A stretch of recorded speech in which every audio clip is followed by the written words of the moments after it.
विनोद कुमार जी, दिल्ली से। जय जय राधा वल्लभ श्री हरिवंश। गुरुदेव भगवान, आपके चरणों में कोटि कोटि प्रणाम। गुरुदेव भगवान, क्या गृहस्थ जीवन में अनासक्त और निर्मोही होकर रहना उचित है? मुझे ऐसा लगता है कि मैं एक अच्छा पिता या पति नहीं बन पा रहा, क्योंकि मैं उनकी ऐश्वर्य वाली इच्छाओं को पूर्ति नहीं कर पा रहा।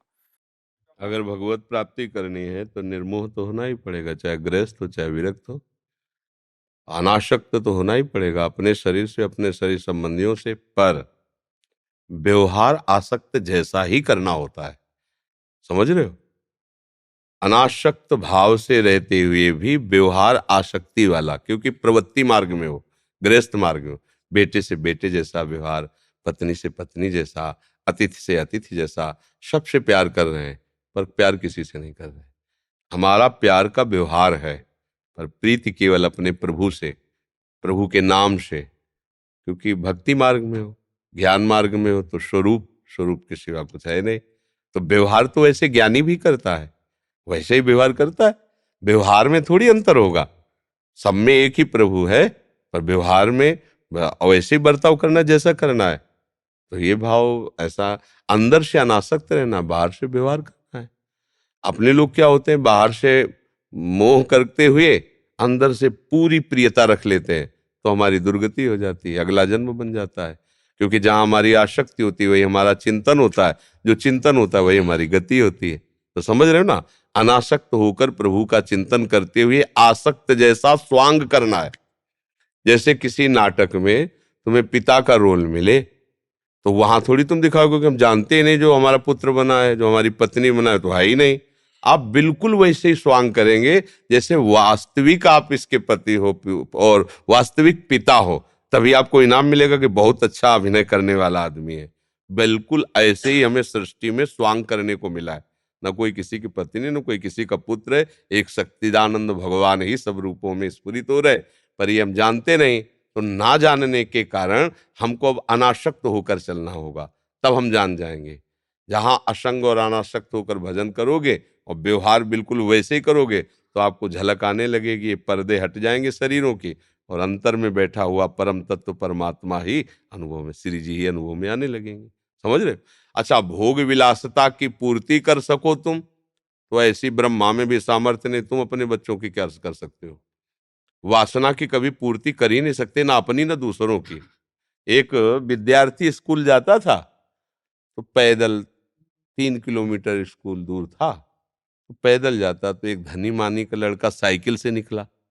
उसको लगा ये तो बहुत बढ़िया है, पैदल से कितना बढ़िया, ऐसे ऐसे करो आगे ले आया, हम कल से स्कूल नहीं जाए। क्यों? हमें साइकिल चाहिए। अच्छा चलो ठीक है, एक साइकिल ले दी, साइकिल से जाने लगा। कुछ दिन के बाद देखा है कि मोटरसाइकिल से धर से निकल गया, पैर भी नहीं मारना पड़ता, साइकिल में तो मेहनत लगती है। साइकिल खड़ी कर दी, बोले पापा हमें एक मोटरसाइकिल चाहिए, तब स्कूल जाएंगे। बेचारे ने बड़ी व्यवस्था करके मोटरसाइकिल खरीदी। अब स्कूल जाने में मोटरसाइकिल से जाता।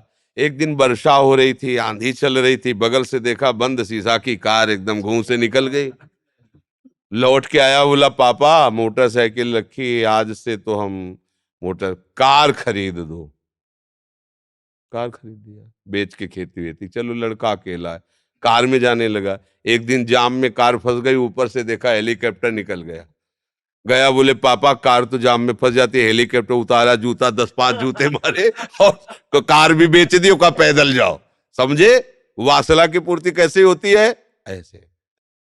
ये वासना सुरसा की तरह मुंह फैलाती चली जाएगी, चाहे जितना आप कर लो, कभी तृप्ति होने वाली नहीं। करके देख लो, जितने परिस्थिति में हो वैसे ही चलो, और वैसे ही पढ़ाई लिखाई भजन करके आगे बढ़ो, तो बात ठीक है।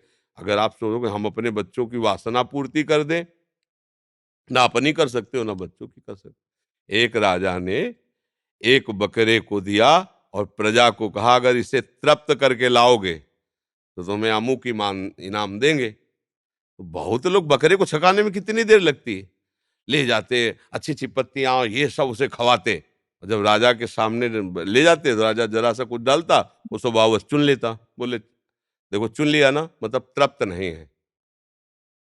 एक चतुर आदमी था जो रोज ये दोनों बातें देखता, राजा का कहना और प्रजा का सिखाना।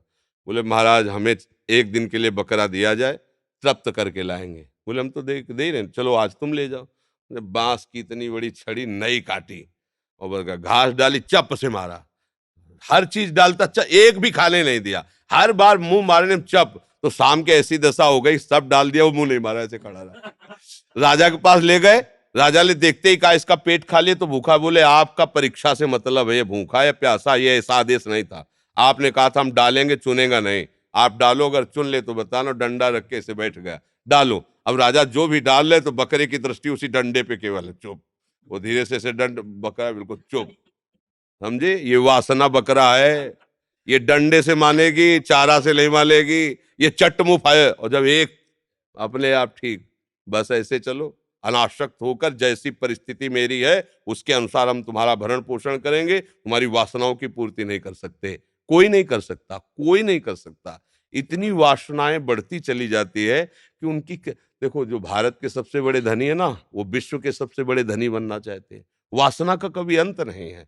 उपासना से वासना को नष्ट किया जाता है, वासना की पूर्ति से वासना का नाश नहीं होता है। समझ गए? सुनीता भोर जी नासिक से। गुरुदेव भगवान आपके चरणों में कोटि कोटि नमन।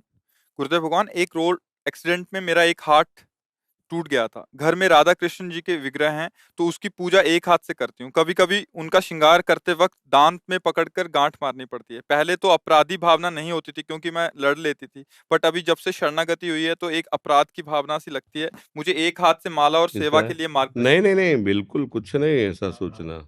हमारे ठाकुर है ना, बस। हमारे ठाकुर की बात छोड़ो, अगर तुम्हारा बच्चा होता तो क्या करती? तो बच्चे हैं, श्री विग्रह रूप में हमारे पास, हमारे सेवित है, तो हमारे लाडले है ना। अब हमारे दोनों हाथ ना हो तो हम कोशिश करेंगे, कैसे उनको हम चरणों से ऐसे फंसाएंगे। हम कोशिश करेंगे उनको दुलार करें, उनको नहलाएं, उनको वो। अपना बच्चा होता तो कैसे करते? तो उस बच्चे में थोड़ी देखा जाता है कि क्या लग रहा है, क्या हाथ हमारे हैं तो फिर सिद्धांत चलेगा। जो हमारे नहीं तो हम भाव से कर रहे हैं, जैसे बन रहा वैसे ठाकुर वैसे ही राज। एक ब्रजवास, हम रोटी मांगने जाते थे तो एक ब्रजवासी मैया जलते, ठाकुर कैसे लाया थी? मंजना, और वो सब मंजने में जो लगाया जाता है ना वो, और ठाकुर जी नल के नीचे। तो हम कहा मैया ये क्या कर रही है? बोले बहुत दिल से लो आया ले ठाकुर को, मंजला लगा के पीतर के ठाकुर ऐसे माल के टोटी के नीचे। ठाकुर जी प्रसन्न है, ब्रजवासी घर के ठाकुर है। अपने भाव से रहो। अगर शास्त्रीय सिद्धांतों में चलोगे तो फिर हम जीत नहीं पाएंगे। ठाकुर हमारे भाव से रिझते हैं। हमारे गोपाल जी, हमारे लाडली लाल जी हमारे घर के ठाकुर हैं। मंदिर के ठाकुर की सेवा सिद्धांत से होती है, अपने घर के ठाकुर सेवा अपने भाव से होती है। अब ये सिद्धांत है कि ठाकुर जी जहाँ विराजमान हो वहाँ लेटना नहीं चाहिए, पैर नहीं। अब एक ही कमरा है उसमें ठाकुर जी, अब लेटेगा नहीं तो कहाँ? ठाकुर जी को कमरे में रख के अपने बाहर चौतरा में थोड़ी लेटेगा जाके। ये सिद्धांत मंदिर के लिए, अपने ठाकुर घर के अपराध की भावना का त्याग करो और सोचो मेरे लाडले हैं, मेरे प्यारे हैं। तो भगवान वैसे ही हो जाते हैं जैसी भावना की जाती है। भावोत्सव, जैसा आप भाव करोगे वैसे ही भगवान का अनुभव होगा। प्रिंस शर्मा जी, सतगुरुदेव भगवान आपके चरणों में कोटि कोटि नमन। महाराज जी, क्या ये तय होता है कि भगवत प्राप्ति किसी महापुरुष को ही होगी, हम जैसे साधारण व्यक्ति को नहीं? यदि नहीं नहीं होती नहीं, है तो इसकी कोई तय बस समय बस सीमा बस है? बस, पहले इसी का उत्तर लीजिए। तय दो बातें होती हैं, सुख और दुख। वो हमारे कर्म के परिणाम से, पीछे हम जैसे पाप कर्म किए ना, वो दुख बन के आएंगे, और जो पुण्य कर्म किए वो सुख बन करके आएंगे। भगवत प्राप्ति पाप और पुण्य से नहीं होती, भगवत प्राप्ति भजन से होती है। ये लिखा पढ़ी नहीं है, ये नया कर्म करके हम भगवत प्राप्ति करते हैं। मनुष्य जन्म को भगवान ने कृपा करके अधिकार दिया है कि वो जो चाहे बन सकता है, पीछे से नहीं, अभी के कर्म से। अभी आप कर्म बिगाड़ लो भूत बन जाओगे, अभी आप कर्म बिगाड़ लो सुअर बन जाओगे, गधा बन जाओगे। अभी आप कर्म अच्छे कर लो देवता बन जाओगे, आप और भजन कर लो तो भगवान को प्राप्त हो जाओगे। ये भाग्य की लिखी नहीं, भाग्य की लिखी बात होती है। जन्म मरण ब्याह गति जोई, जस जहाँ लिखा तहाँ तस होई। ये सुख दुख मिलना जुलना ये भाग्य की बात, भगवान की नहीं। वो तो हम भजन करके भगवान को प्राप्त करते हैं। अब हम नया भाग्य निर्माण करने वाले मनुष्य शरीर को प्राप्त किए हैं। ये पशु का शरीर थोड़ी कि हम भाग्य के अनुसार चलेंगे, हम नया भाग्य निर्माण करेंगे। प्रारब्ध जानते हो क्या होता है? भाग्य क्या होता है? पीछे का किया हुआ कर्म, तो हम आगे के कर्म से संभाल, जैसे वहां से बाण आ रहा है तो हम अपने अस्त्र से उसे काट सकते हैं ना, ऐसे ही पीछे का बुरा प्रारब्ध आ रहा है तो हम भजन बल से उसे दबा सकते हैं, उसे नष्ट कर सकते हैं। हम नया पुण्य कर्म करके सुखी हो सकते हैं, हम भजन करके भगवान को प्राप्त हो सकते हैं। और भगवान के सब विशेष हैं, कोई विशेष नहीं है, सब विशेष है। सब मम प्रिय, सब मम उपजाए।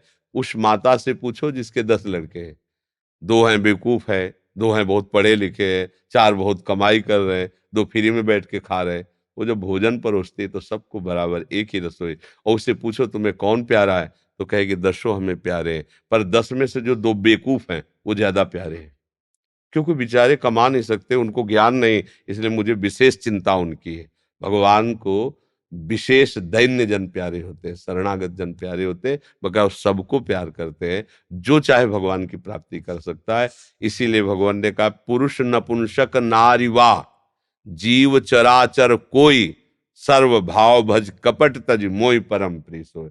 स्त्री हो पुरुष हो कोई भी जीव हो, यदि भगवान का भजन करेगा तो निश्चित भगवान को प्राप्त करेगा। और भगवान सबको समान मिलते हैं, छोटे बड़े नहीं मिलते हैं। आपने जो भाव किया भगवान उसी भाव से मिलते हैं। जैसा आप भाव करोगे वैसे ही आपको भगवान की प्राप्ति हो जाएगी। समझ पाए? रूबा जी, श्री हरिवंश। श्री हरिवंश, गुरुदेव भगवान आपके चरणों में कोटि कोटि प्रणाम। गुरुदेव, मैं आज से 25 साल पहले हनुमान जी को अपना गुरु मानती थी। एक संत भगवान द्वारा राम कथा में उन्होंने कहा था कि हनुमान जी को ही अपना गुरु बना लो। तब से मैं हनुमान जी को ही गुरु मानती थी और उनसे प्रार्थना करती थी कि मुझे गुरु मंत्र दे दो। बट कृपा हुई, मैंने आपसे शरणागति मंत्र प्राप्त किया। मुझे आप में अभी हनुमान जी दिखते हैं। महाराज जी, अभी इसको भाव को परिवर्तित करके परिवर्तन की जरूरत है नहीं। देखो, जिस भाव से चाहो देखो, अभाव आपका है। हाँ, उसी से वही है सब। एक ही परमात्मा है। राम कहो, कृष्ण कहो, हनुमान कहो, जो भी नाम दो, एक जगह बस भाव से जुट जाओ तो सब कुछ जान जाओगे। वही सब है, दूसरा कोई नहीं है। एक भाव से चलो, वो कृपा करेंगे तो जिस मार्ग में जुड़ी वो भाव आने लगेगा। वो भगवान ही है, हनुमान जी कोई और थोड़ी है। भगवान ही स्वामी बने हुए हैं राम जी के रूप में, और भगवान ही सेवक बने हुए हैं हनुमान जी के रूप में। वही स्वामी सेवक बने हुए, दूसरा ना कोई स्वामी ना कोई सेवक है, उन्हीं की लीला है। समझ रहे?